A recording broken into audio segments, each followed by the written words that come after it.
Apocalipsis capítulo 21. Después vi un cielo nuevo y una tierra nueva, porque el primer cielo y la primera tierra habían dejado de existir, y también el mar. Vi la ciudad santa, la nueva Jerusalén, que bajaba del cielo de la presencia de Dios. Estaba arreglada como una novia vestida para su prometido. Y oí una fuerte voz que venía del trono y que decía: Aquí está el lugar donde Dios vive con los hombres. Vivirá con ellos, y ellos serán sus pueblos, y Dios mismo estará con ellos como su Dios. Secará todas las lágrimas de ellos, y ya no habrá muerte, ni llanto, ni lamento, ni dolor, porque todo lo que antes existía ha dejado de existir. El que estaba sentado en el trono dijo: Yo hago nuevas todas las cosas. Yo soy el Alfa y la Omega, el principio y el fin. Al que tenga sed le daré a beber del manantial del agua de la vida, sin que le cueste nada. El que salga vencedor recibirá todo esto como herencia, y yo seré su Dios, y él será mi hijo.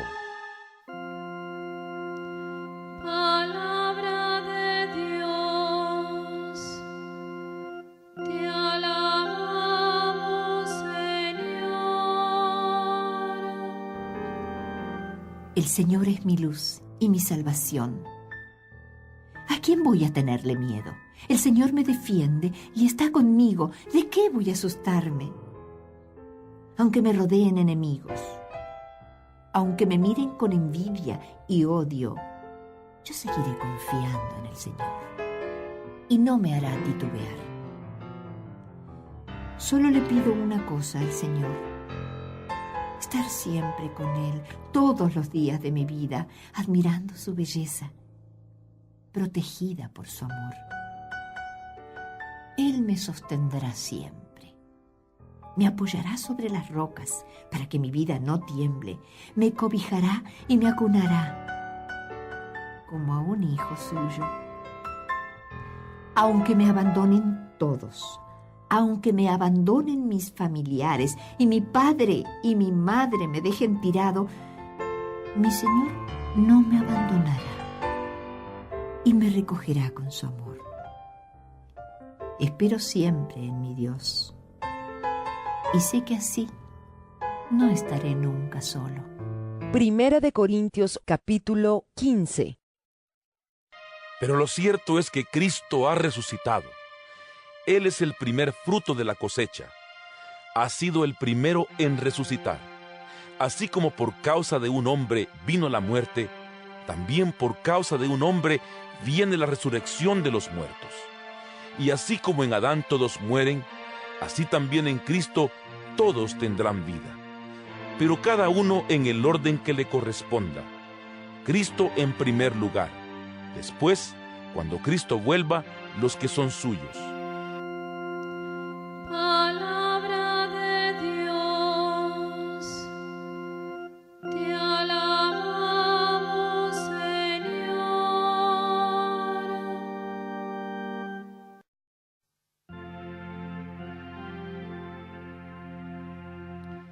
Aleluya, aleluya, aleluya,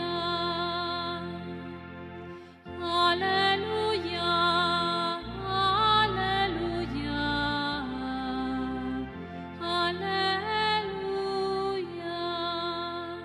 El primer día de la semana, muy de mañana, fueron al sepulcro llevando los aromas que habían preparado. Pero encontraron que la piedra había sido retirada del sepulcro. Entraron, pero no hallaron el cuerpo del Señor Jesús. No sabían qué pensar de esto, cuando se presentaron ante ellas dos hombres con vestidos resplandecientes. Asustadas, inclinaron el rostro a tierra, pero les dijeron: ¿por qué buscáis entre los muertos al que está vivo? No está aquí, ha resucitado. Recordad cómo os habló cuando estaba todavía en Galilea, diciendo: es necesario que el Hijo del Hombre sea entregado en manos de los pecadores y sea crucificado, pero al tercer día resucitará. Y ellas recordaron sus palabras. Palabra del Señor. Gloria a ti, Señor Jesús. En el día de ayer recordábamos la santidad de la Iglesia. Una santidad que viene como agradable sorpresa para aquel que sepa tener ojos y descubrirla. Hay tantas noticias malas, hay tantas noticias tristes, hay tantas cosas que nos llenan con razón de indignación. Qué bueno descubrir la santidad, qué bueno descubrir que muchas veces, de una manera callada pero real, el bien triunfa sobre el mal. Cada vez que alguien decide perdonar y orar, en lugar de vengarse y destruir, ahí está obrando Dios. Ahí la santidad de Dios está haciendo su maravilla. Cada vez que una persona renuncia a los pensamientos de codicia y en cambio busca cómo emplear mejor su tiempo con un poco de solidaridad, ahí está obrando Dios. Cada vez que alguien sacude de su cabeza pensamientos impuros y le da en cambio un lugar a la oración y al amor de Dios, ahí está obrando Dios. Sí, Dios está obrando de muchas maneras y no deberíamos ser tan pesimistas, pero tampoco podemos ser ilusos. El camino de la perfección, el camino del amor de Dios, es un camino largo. Jesús nos habló de un camino estrecho y empinado. Cuando envió a sus discípulos les dijo: los estoy enviando como ovejas en medio de lobos. Así estaba mostrando Cristo que la vida cristiana, la vida de sus discípulos, verdaderamente es un combate espiritual. También dijo que cada uno de nosotros tenía que tomar su cruz y seguirlo. Y la cruz en el tiempo de Cristo tenía un significado demasiado claro. Era el peor instrumento de tortura. O sea que el lenguaje de Cristo no nos invita a la desesperación, pero tampoco nos invita a la fantasía. Tampoco es para que digamos que en el fondo todos son buenos y en el fondo todo saldrá bien, y ese fondo nunca llega, y ese fondo quizás no existe. Precisamente porque la Iglesia ha sido enseñada por Cristo, a la vez cultiva una fuerte esperanza y un profundo realismo. Y por eso podemos suponer que la inmensa mayoría de los fieles difuntos, aunque hicieron algunos pasos, quizás notables en su camino hacia Dios, lo más posible es que se hayan quedado a medias. Lo más posible es que se hayan quedado por el camino. Y si se han quedado por el camino, ¿qué quiere decir? Quiere decir que la orientación fundamental de su vida fue Dios, hacer el bien, creer y confiar en Cristo. Pero a la vez, no podemos negar el poder que el mal tuvo en ellos. No podemos negar que muchas veces se quedaron cortos. Y por eso sabemos que, puesto que solo el amor es el que levanta el corazón, y solo el amor limpia, amor que viene de Dios, pues por eso entendemos que hay que orar por los difuntos, Y eso es lo que hacemos en el día de hoy, orar por los difuntos, porque reconocemos que ese camino de la vida cristiana es largo y que quizás muchos, quizás la mayoría, se han quedado cortos en ese camino. Por eso la Iglesia, que es madre, una madre realista, ora por sus hijos, vivos y difuntos, y pide que cada uno finalmente pueda completar ese camino y pueda llegar a la contemplación del rostro de nuestro Padre del cielo.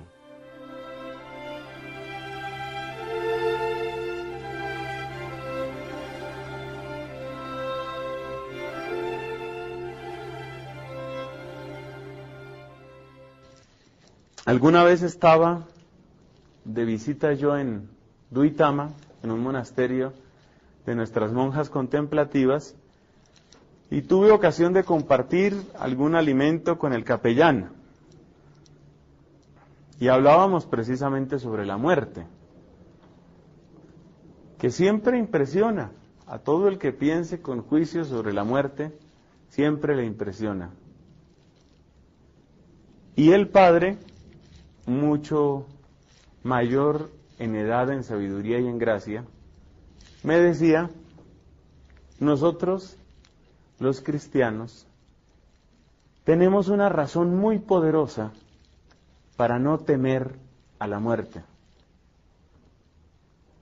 Y me dio esta comparación, me dijo, Dios no está buscando el peor momento para llevarse a una persona. Es decir, Dios sabe cuál es el momento para cada cosa en nuestra vida y Dios sabe también cuál es el momento para la muerte. También hay una providencia de Dios para la muerte.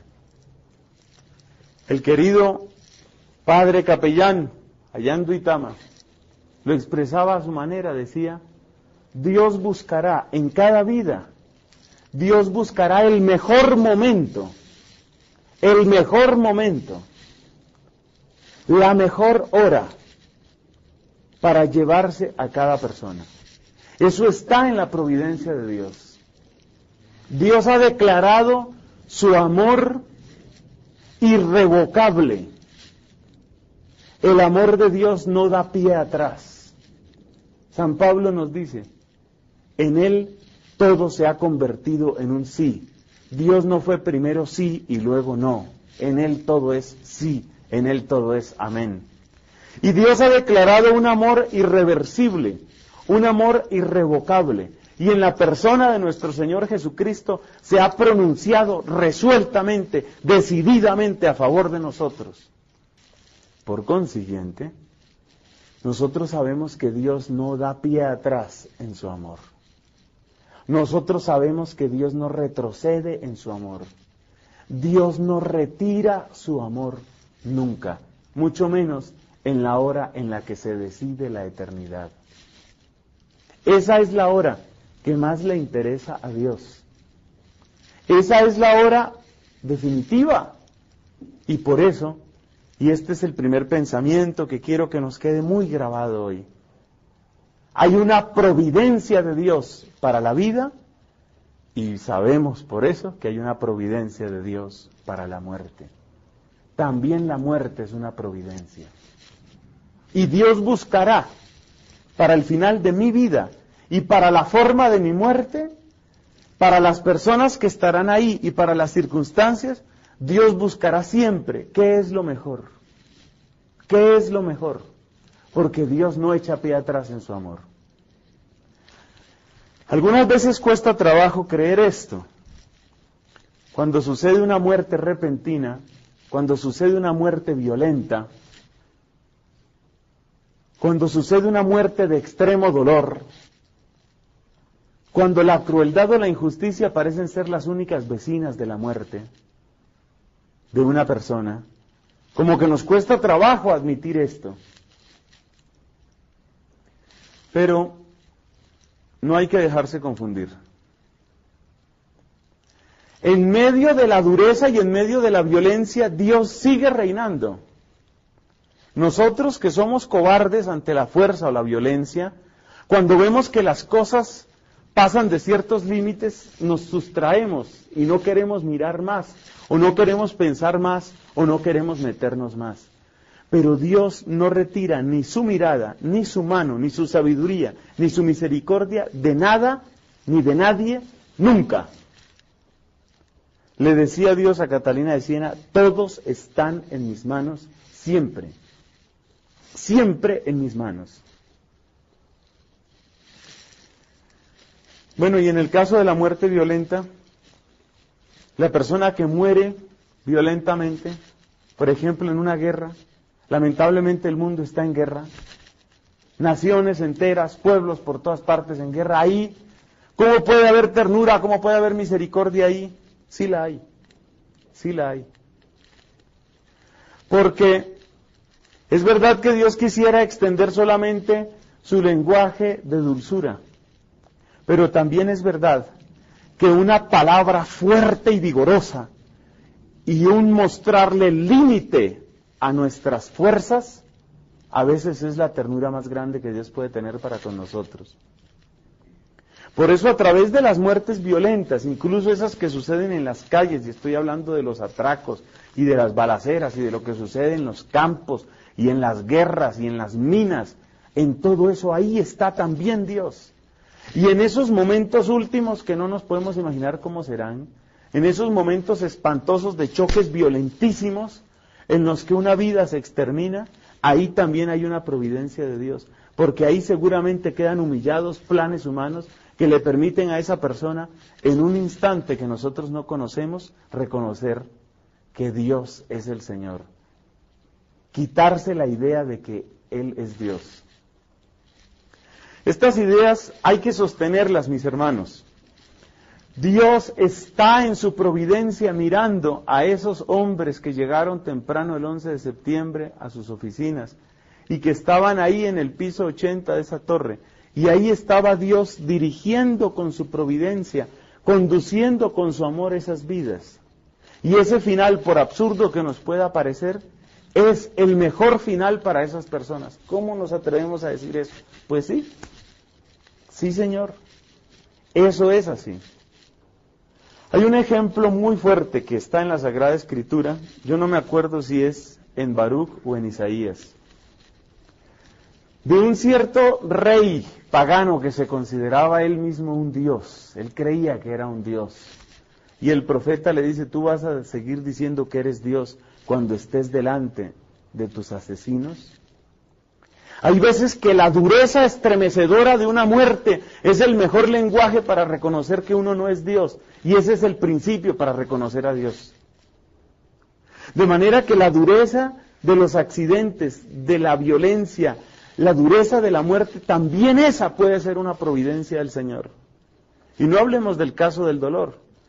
Nosotros, los sacerdotes, ¿cuántas vidas vemos transformarse a través del dolor? Es una providencia de Dios también el dolor en muchas vidas. 2 de mis tíos, no sé qué pueda seguir sucediendo en mi familia, 2 de mis tíos han muerto de cánceres dolorosos y prolongados. Y en ellos 2 he visto unas obras de reconciliación con el Señor y unas obras de reconciliación familiar que son únicas. Por eso, segundo pensamiento para hoy.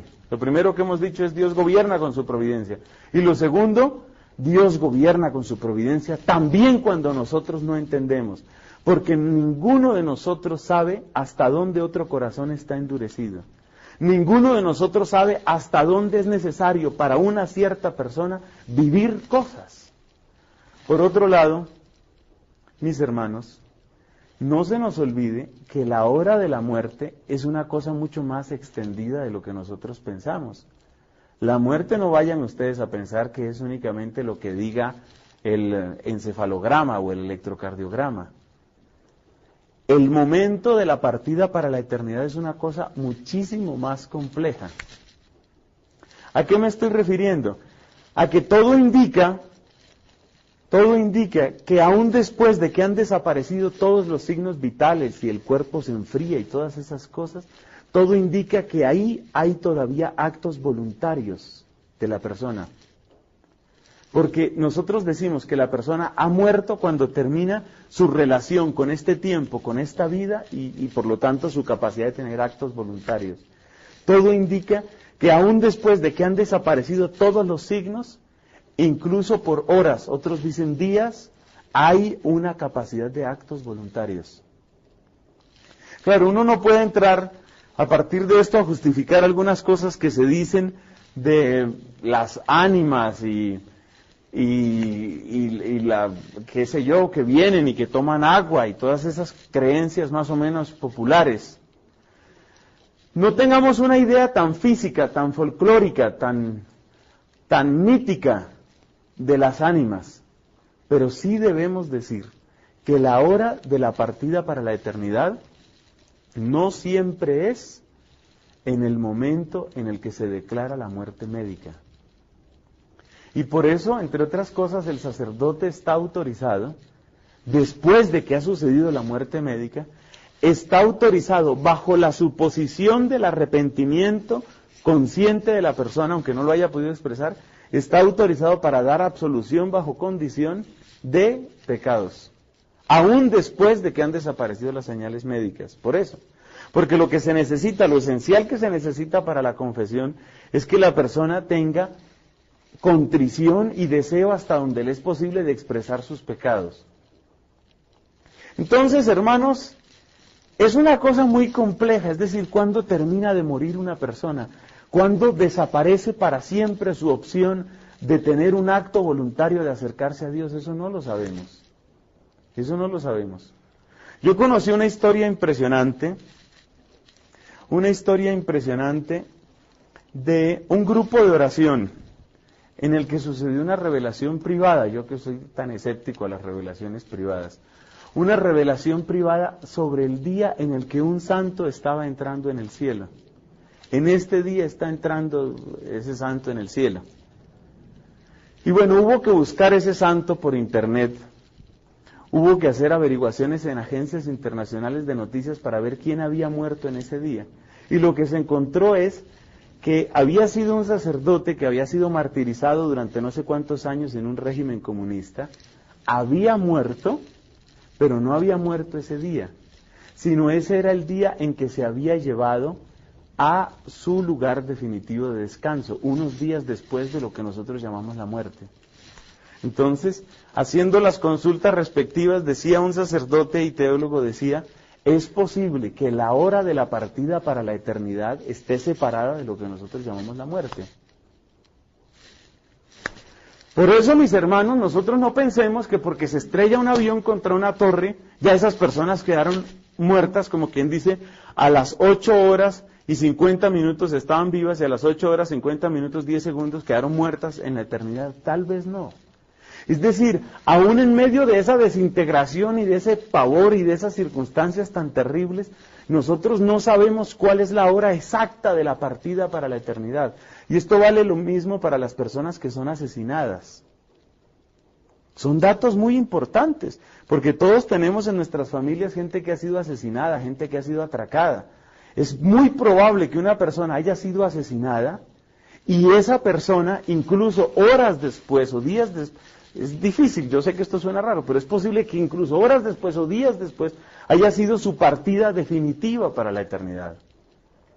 Por eso, mis queridos amigos, nosotros tenemos que estar muy unidos en oración y no entrar en desesperación cuando sucede una muerte de este género.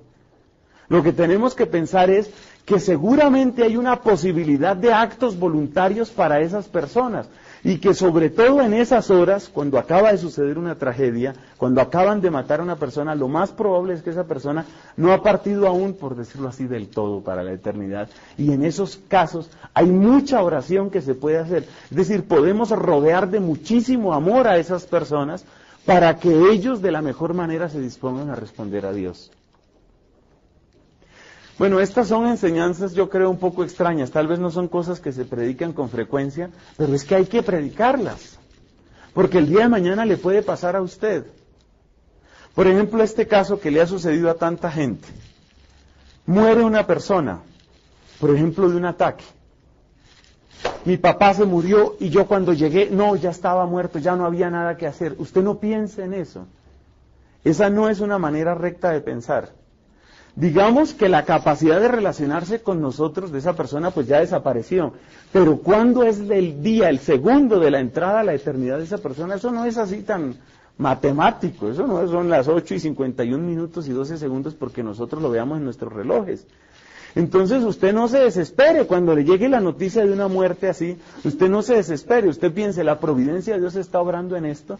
Y no sabemos en este momento cómo está la situación de esa persona, la rodeamos de amor, la rodeamos de fe, la entregamos 1 y 1000 veces en el corazón de Dios. Hay veces que uno como que alcanza a sentir esto, alcanza a sentirlo. El otro día, en mi viaje por la carretera a mi lugar de vivienda, Villavicencio, me tocó presenciar el caso de un accidente que acababa de suceder. Lamentablemente, con la muerte de la persona que estaba ahí. Pues el impulso no debe ser ni la curiosidad morbosa, ni la indiferencia, ni el miedo, sino oración, inmediatamente, oración. Ay, pero Dios se lo llevó así, quién sabe cómo estaría, se condenó. Dios no está buscando el mal de la persona. Dios no está buscando, este es un pecador desgraciado, este es un borracho mujeriego, ahora verá que le mando un carro, tenga, mijo. Dios no está buscando eso. Dios está buscando el bien, y así lo dice en la Biblia. Los busco para su bien, estoy buscando su bien. Entonces, evitemos ante la muerte la curiosidad morbosa, evitemos el susto, evitemos la indiferencia. Oración. Desde hace unos meses o no sé si años, yo por ejemplo tengo la práctica, bueno, lo hago como sacerdote, pero ustedes lo pueden hacer de otras maneras. Cuando ustedes vayan por la calle, vean que pasa una ambulancia o incluso un cortejo fúnebre, siempre una oración, siempre. Yo creo que si usted estuviera en esa circunstancia y usted pudiera sacar letreros y altavoces, ¿usted qué gritaría? Oren por mí, por favor, oren. Esa sirena de la ambulancia lo que está diciendo es oren. Oren por mí. Eso no es mire a ver cómo quedó el cadáver, ni es asústese, eso es oren. Rodeemos de nuestra oración a las personas que han muerto. Entonces así queda nuestra segunda enseñanza, complementaria a la primera. La providencia de Dios gobierna todo, en la persona que se va y en quienes quedamos. Porque Dios es tan maravilloso, Dios es tan sabio, que con la muerte de una persona no solo busca, esto era lo que le fascinaba a Santo Tomás de Aquino, que citaba el libro del Deuteronomio donde dice, capítulo 32, las obras de Dios son perfectas. Dios no solo busca el bien de la persona que se va, sino Dios también busca lo mejor para los que quedan. Lo mejor. Pero esa muerte tan terrible, se murió mi esposo, se acabó mi vida. Humanamente es explicable. Seguramente si yo fuera casado y si yo llevara 58 años viviendo con la misma persona y se me muere esa persona, yo tal vez diría otras cosas hasta más graves, por así decirlo. Pero aunque yo las dijera, mis hermanos, ese no es un pensamiento cristiano. Muchas veces Dios tiene que retirar de uno aquello que uno ama porque uno lo está amando más de la cuenta, o lo está amando mal, mejor dicho. Nunca el amor será excesivo, pero sí hay amores que no son como a Dios le gusta, porque son amores que se convierten en idolatrías. Los hijos pueden volverse idolatrías, el esposo puede volverse idolatría, la esposa, los papás, son ídolos que se pueden tener. Entonces, nosotros lo que tenemos que pensar ante el momento de la muerte, no es solamente Dios buscó lo mejor para esa persona, sino también Dios buscó lo mejor para esa familia. Dios buscó lo mejor para esos amigos. Por ejemplo, grupo de amigos, pero no son amigos, más bien habría que llamarlos grupo de enemigos, porque participan de un mismo vicio, meter droga. Uno de ellos se sumerge tanto en eso que muere. Providencia de Dios para ese y providencia de Dios para los demás. Le aseguro que los demás, ante ese hecho de la muerte, algo reflexionan. Entonces tenemos que pensar que la providencia de Dios se extiende no solo a la persona que se fue, sino a las personas que quedamos. Ahí está también una obra de mi Dios. Pero ¿y por qué se murió? ¿Y cómo se murió? ¿Y cómo va a suceder esto? ¿Y cómo queda esa familia? Mire, Dios tiene su providencia. Y en medio del desamparo y en medio de no sé cuántas cosas, Dios lleva con una pedagogía que a veces uno tarda años en descubrir, Dios lleva a las personas al reconocimiento de que Él es el único. ¿No le sucedió así, por ejemplo, a don Bosco cuando se le murió la mamá? ¿Cómo creció la espiritualidad de don Bosco después de la muerte de la mamá? Y no es que él fuera un idólatra, pero creció en su espíritu tanto, cuando encontró que su único apoyo era Dios. De manera que, hermanos míos, estamos gobernados por el amor de Dios. El amor de Dios es sabio, es poderoso, es grande. Y en la persona que se muere y en nosotros siempre hay providencia. Es decir, el que se siente en las manos de Dios, el que se siente en el amor de Dios, se siente libre, libre de amenazas. Si yo tengo un lugar en la casa de Dios, me interesan menos los lugares de la tierra. Si yo me siento tranquilo, si yo siento paz, no es una ilusión, no es una fantasía, es una fe iluminada por el Espíritu Santo. Si yo siento en mi corazón, tengo lugar en el cielo, me dejan de importar tanto los lugares de la tierra. Y no me refiero aquí únicamente a dónde voy a pagar el arriendo y ese tipo de cosas que de todas maneras pues nos toca preocuparnos de ellas. No me refiero tanto a eso. Me refiero a ese lugar que nosotros buscamos, por ejemplo, en la aceptación de las personas. Me decía una señora, una llanera, me decía, mi esposo no es un mal hombre, pero a él los amigos lo tienen acabado. Porque él, cuando los amigos no lo ven, es una persona. Y ahí es capaz de confesarse, capaz de comulgar, capaz de ir a misa, capaz de todo. Pero cuando aparecen los amigos, él se vuelve otra persona. Porque ya llegaron los amigos, entonces ya los amigos, ¿cómo me van a ver en misa? ¿Qué tal que mis amigos, pues, yo, hombre de pelo en pecho y arrodillado, Santa María? No, ¿cómo así? Por favor, ¿qué es eso? Una persona de esas es capaz de rechazar a Dios por no perder el lugar que tiene en su grupito de amigos. Esa es una dependencia de un lugar.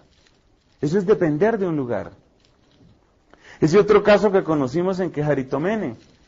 Nosotros estuvimos predicando y había unas niñas, tan lindas ellas, preadolescentes, cuando empezaron a asistir, y ellas eran tan fervorosas. Bueno, no puedo dar desde luego más detalles de los que voy a decir. Dos hermanitas tan piadosas, tan jovencitas, tan orantes, y yo de pronto noté que llegando a cierta edad empezaron las dos, una más que otra, a retirarse y ya como que les daba pena. ¿Por qué? Porque todas las amiguitas tenían otros temas de conversación, y los temas de conversación de estas era, la predicación estuvo buenísima, estuvimos en una misa fantástica, esa vigilia de ataque, y las amigas hablando de otros temas, y estas empezaron a sentir que no tenían lugar en sus respectivos grupos de las amiguitas, y por un grupo de 4 o 5 desgraciadas fueron capaces de darle la espalda a Dios años enteros, por no perder un lugar con las amiguitas. Eso se llama traicionar a Cristo por no perder el lugar con los amiguitos, con las amiguitas, con los vecinos, con las vecinas. Eso es falta de libertad. Cristo hoy declara libertad en nuestro corazón. Cristo hoy dice, un momento, si tú tienes lugar en mí, eso lo dice de una manera tan bella un salmo, no te tengo a ti en el cielo y contigo qué me importa la tierra. Eso está bien dicho, no te tengo a ti, eso es libertad, ahí se acaban los respetos humanos. Pero uno por no perder el lugar, por no perder el sitio, por no perder la aceptación, por no perder, pierde. Ahí es cuando Cristo dijo, es que el que ama su vida la perderá, y el que pierde su vida por mí la encontrará. Nosotros en esta celebración estamos orando por nuestros hermanos difuntos, estamos pidiendo por los difuntos. ¿Quién mandó que se hiciera esa fiesta? No es fiesta, que se hiciera esta conmemoración. ¿Quién mandó que la hiciera? Pues la Iglesia de Roma, es decir, el Papa. Esto es ley desde el siglo XV. ¿Hay riesgo de que cambie esta fiesta? Yo creo que no. Yo creo que esta fiesta durará mucho tiempo, muchos siglos, tal vez hasta el retorno de Cristo. Y aquí viene el último punto de la predicación. ¿Cómo es de linda la iglesia? Hoy estamos orando por los difuntos. Mañana otros estarán orando por nosotros. Después de que nos hayamos ido, después de que hayamos muerto, la voz de la iglesia no cesará de pedir por nosotros. Eso se hace realmente en todas las misas, especialmente en la misa de hoy, del 2 de noviembre. Pero eso se hace en todas las misas, siempre se recuerda. Recuerda a nuestros hermanos que durmieron en la esperanza de la resurrección. Oiga, qué lindo estar en la iglesia. Qué bello contar con una iglesia que orará por mí, que siempre orará por mí, en todos los lenguajes, a donde se predique el santo evangelio de Jesucristo, allí donde se celebre la fe, allí, en polaco, en finlandés, en italiano, en latín, en español, en ruso, allí cerca de la Eucaristía, habrá siempre una oración por mí. Esto, mis hermanos, esto es lo que se llama común unión. Y por eso esta celebración es tan linda, porque en realidad es una celebración de común unión. Nosotros damos amor a nuestros difuntos y le pedimos a Dios que les conceda la plena contemplación del rostro divino. Pues también existe de esa oración para nosotros. Es decir, entendemos un poquito que la iglesia es una circulación de amor. Una circulación de amor, donde todos damos y todos recibimos.